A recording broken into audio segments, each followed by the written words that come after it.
Hello प्यारे बच्चों, कैसे हैं आप लोग। आशा करते हैं कि आप लोग स्वस्थ हैं, मस्त हैं और एग्ज़ाम की तैयारी में व्यस्त हैं।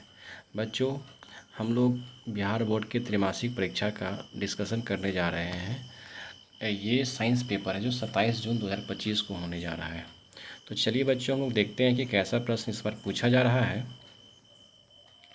तो प्रश्न है, समतल दर्पण में कैसा प्रतिबिंब बनता है। तो समतल दर्पण में आभासी और सीधा प्रतिबिंब बनता है। दूसरा प्रश्न है, कौन सा दर्पण दंत चिकित्सक द्वारा प्रयोग में लाया जाता है। तो अवतल दर्पण। देखिए, दंत चिकित्सक हो या सोलर कुकर हो या फिर हेडलाइट हो, अग्रदीप हो, सर्च लाइट हो, है ना, सौर भट्ठी हो, इन सभी में अवतल दर्पण का प्रयोग किया जाता है। समतल दर्पण में फोकस दूरी होती है, अनंत होती है।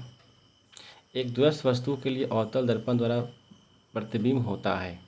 तो दूरस्थ वस्तु के लिए अवतल दर्पण में ना वो क्या बोलते हैं, वास्तविक और उल्टा प्रतिबिंब बनता है। मुख्य अक्ष होता है। तो केंद्र और ध्रुव से गुजरने वाली रेखा को मुख्य अक्ष कहते हैं। गोलीय दर्पण की वक्रता त्रिज्या होती है। तो गोलीय दर्पण की वक्रता त्रिज्या फोकस दूरी की दोगुनी होती है, जिसे हम लोग r बराबर 2f या f बराबर r/2 पढ़ते हैं। उत्तल दर्पण हमेशा बनाता है। तो उत्तल दर्पण में जो प्रतिबिंब बनता है ना, हमेशा आभासी होगा, सीधा होगा और वस्तु से छोटा होगा। वास्तविक प्रतिबिंब होता है। तो वास्तविक प्रतिबिंब उल्टा होता है। इसको पर्दे पे दिखाया या उतारा जा सकता है और यह अवतल दर्पण तथा उत्तल लेंस में बनता है। यदि वस्तु अवतल दर्पण के वक्रता केंद्र पर हो तो प्रतिबिंब कहाँ बनेगा। तो अगर वस्तु अवतल दर्पण के वक्रता केंद्र पे हो तो उसका प्रतिबिंब वक्रता केंद्र पर ही बनता है। यह वास्तविक और उल्टा होता है तथा वस्तु के समान आकार का होता है।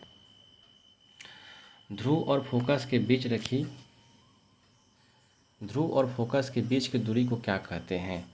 तो ध्रुव और फोकस के बीच की दूरी को हम लोग फोकस दूरी कहते हैं। वाहनों में पीछे देखने के लिए प्रयोग किए जाने वाला दर्पण क्या कहलाता है, या उस दर्पण को किस नाम से जानते हैं। यह दर्पण उत्तल दर्पण होता है। दर्पण सूत्र क्या है। तो दर्पण सूत्र 1/v + 1/u बराबर 1/f।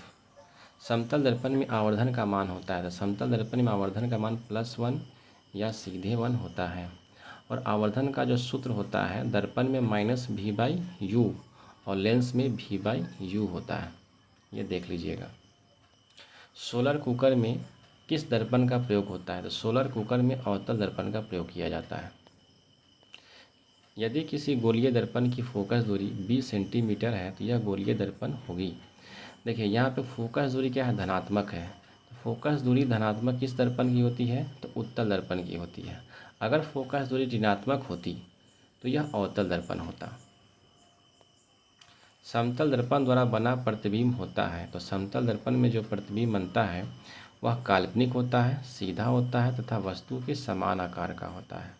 तथा प्रतिबिंब की दूरी, जितनी दूरी वस्तु की होती है दर्पण से, उतना ही दूरी प्रतिबिंब की भी होती है। इसका आवर्धन +1 होता है। किस दर्पण की फोकस दूरी धनात्मक होती है। तो उत्तल दर्पण की फोकस दूरी धनात्मक होती है तथा अवतल दर्पण की फोकस दूरी ऋणात्मक होती है। आपतित प्रकाश की दिशा में मापी गई दूरियां धनात्मक होती है और आपतित प्रकाश की विपरीत दिशा में मापी गई दूरियां ऋणात्मक होती है। निर्देशांक चिन्ह परिपाटी में सभी दूरियां मापी जाती है। तो निर्देशांक चिन्ह परिपाटी में सभी दूरियां ध्रुव से मापी जाती है। धन्यवाद।